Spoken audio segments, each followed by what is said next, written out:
1 2 1 2. So a little bit windy today in Dubai, so I'm not sure how the mic is going to sound, but I'm going to try and do some more of these videos on the go. I love doing videos and I love riding, so I'm trying to kill two birds with one stone, but it's always so windy because I don't like to ride super slow, so I don't know how that's going to come out, but we'll just test it anyway. So people keep asking me, are we in a bear market, are we in a bull run, right? Nobody knows, guys. Nobody knows. Anyone who tells you they know that we're in a certified bull run or bear market is chatting absolute rubbish. Technically the end of the bull run is supposed to finish sort of around the end of the year, technically. But I mean, normally this isn't some sort of game show where everyone wins, right? It doesn't just end at the end of the bull run, like when everyone expects. It doesn't just end in November. Now, last cycle, ironically, it did actually finish around November. So it did actually finish when everyone was expecting, but we had one of the biggest fake outs halfway through, and price came down 50-60%, and everyone thought it was over then, and then it came back, and so everyone was short thinking it was a bear market, and then everyone was long thinking we were back in a bull run, and then price just absolutely nuked. So nobody knows, but sometimes history repeats. That's why I'm quite interested in seeing what happened last cycle, this cycle. So seeing it come down 50%, shaking everyone out, everyone gets convinced that it's a bear market, and then rallies, right? And then sends, maybe Trump manages to buy BTC for the USA. You know, nobody knows, but there's lots of things that the Fed have got up their sleeve that they can use. We could see QE. We've got to get through all this rate tariff stuff, which I think we're going to see the impact from these tariffs in the next few months. I don't think we've even started, right? So probably May, June, we're going to really feel the impact of the tariffs, and that actually sometimes is the bottom. When the inflation hits and everyone's panicking, inflation's really increasing, and everyone's really scared, because even though we've seen some fear, we haven't seen the fear that we saw on that crash last cycle. So even though everyone's really, really scared, we've still got a way to go. We've still got a way to go yet before we actually see a complete crash in the markets, in fear. So this is why when I was buying in 2022, 2023, I don't try and time tops, I don't try and time bottoms, I don't try and think I'm smarter than the market, because, you know, that's an easy way to get wrecked in this space. I just DCA in the bear market and DCA out in the bull run. And I didn't come up with this strategy. This has been used by nearly most of the most successful traders in investors in the world and in history, right? Just buy on red days, sell on green days. It sounds easy, it sounds simple. Buy low, sell high. It's not that easy, because when you're in the moment, you get filled with FOMO. You're sure it's going higher. It's been going up for like 7, 8 months, 9 months in a row, right? You're like, why would it crash now? Why would it crash now? And then you sort of forget what a bear market feels like, and how things can just absolutely capitulate to the downside, and they can just keep going down and down and down, right? They can go down, even if something's 70% down, it can still go down another 90%, right? That's what a lot of people forget. And sometimes, like I took a 40% hit on Quill, maybe even 50%, I don't know, 40 or 50%, and you know, I lost a few grand, but I would have lost most of my bag on that specific play, because it just capitulated, right? Come down like 95% or 96% or something stupid. So DCA in bear market, DCA out bull run, take profits. Hey, I'm 10x up on Solana. I'm taking some profits off the table, especially Solana, because it was a low risk play, right? Meaning I put a lot more money in there. Hey, I'm 20x up on Render, or 25x I think it was up. 25x up on Casper, I'm taking some profits off the table, right? If we go up, I'm taking profits. If we go down, I'm taking profits. What I'm not doing is I'm not buying these little pullbacks and dips, because this is one of the main things I see a lot of people get wrecked on. There's a lot of people on social saying, buy the dip, buy the dip. And you buy the dip, it just keeps coming down, right? It just keeps coming down. So I'm going to do exactly the same thing I've done this cycle. In the next cycle, I'm going to buy in the bear market, buy heavy in the bear market. I'm still trading a little bits and bobs here and there. I'm not doing big size. I'm going to wait for the capitulation. I'm going to wait for the bear market bottom, which I think I know where it's going to be.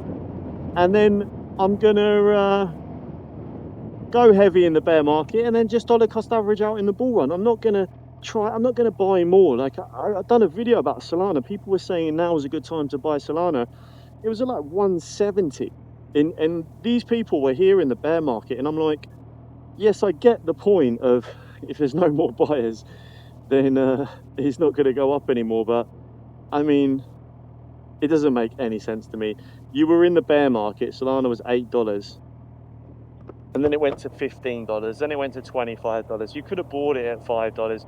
Sorry, you could have bought it at $10, $20, $30, $40, $50. Why are you buying at 190? Because it's pulled back 30%.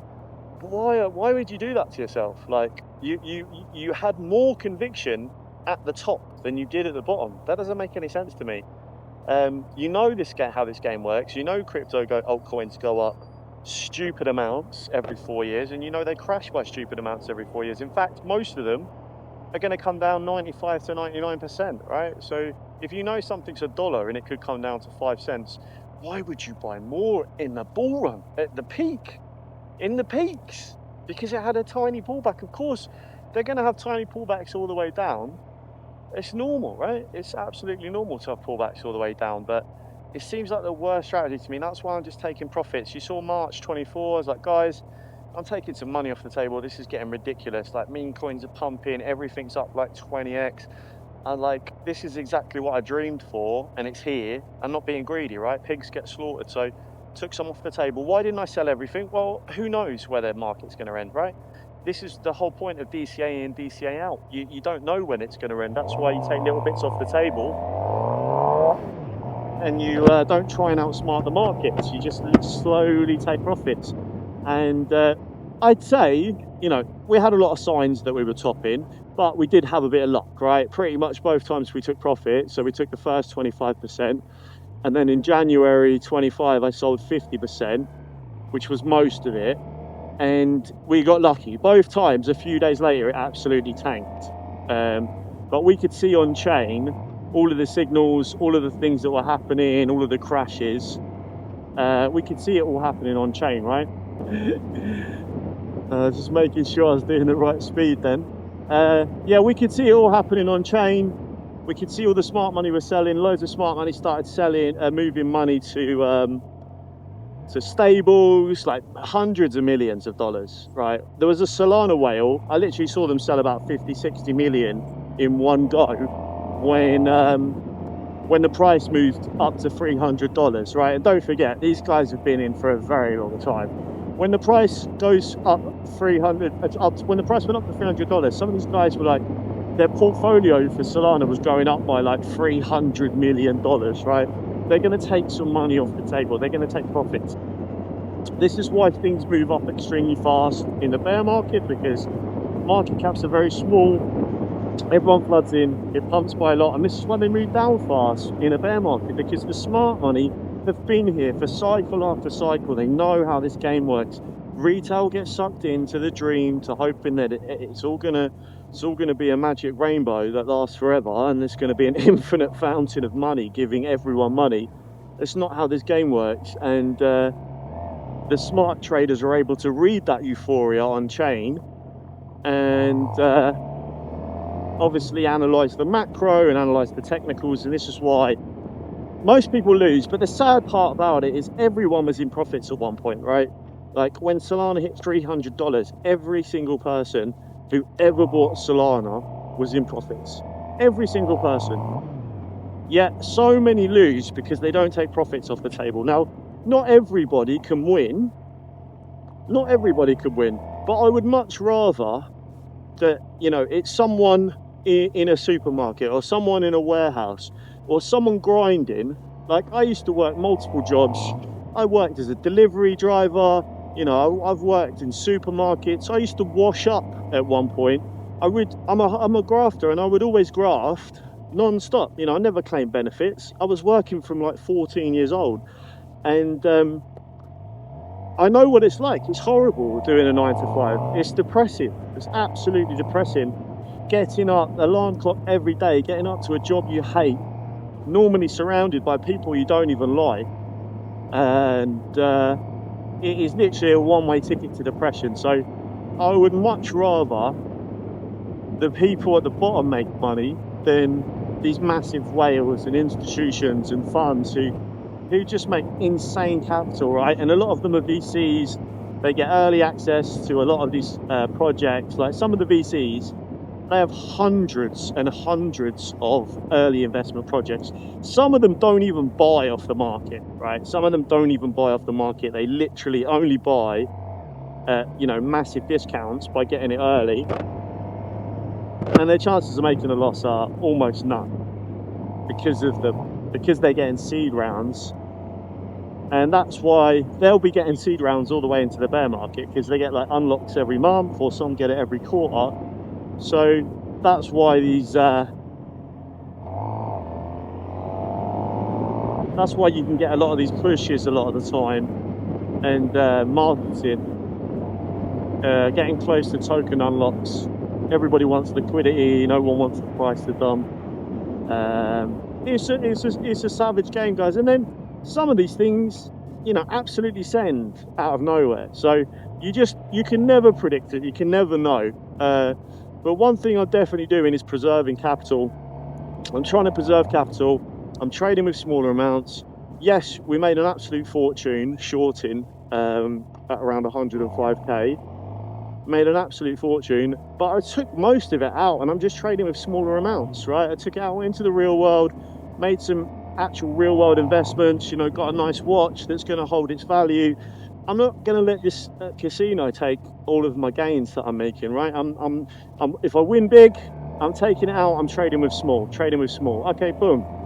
We managed to call the next bottom. Maybe there's a reversal coming when BTC comes down.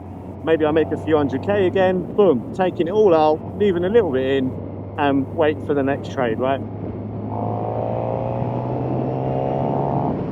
So that's it for now, guys. Just a short update. I'm going to keep you posted. We'll see how this sounds on the microphone. I hope it's not too savage, but I can probably do, because I'm popping out here and there for little rides, I can do some videos on the go and keep you guys up posted with stuff, so updated with stuff even. So yeah, pretty cool.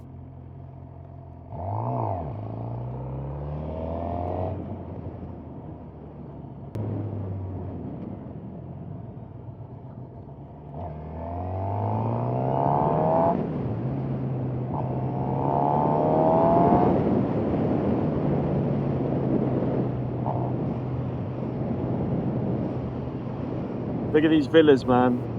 Oh my days, absolutely beautiful. This is my end goal. Starting one of these villas.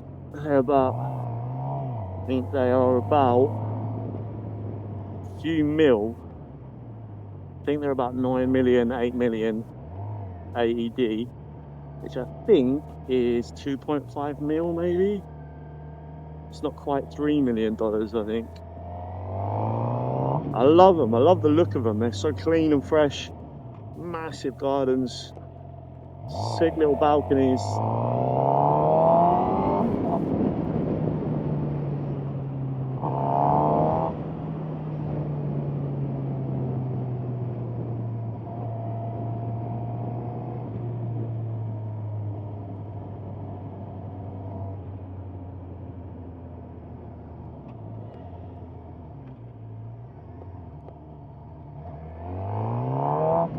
So beautiful here, and look at the palm trees and the sun. It can ride every day, like I'm a rider. If you're a rider, you know. You know how annoying it is when you want to go for a ride and it's raining. It's just so nice knowing that it's not going to rain every day. And no matter what happens, whenever you wake up, it's a day that you can go for a ride. I'm probably a bit stupid riding around in a t-shirt, but it's so nice with the breeze and the sun.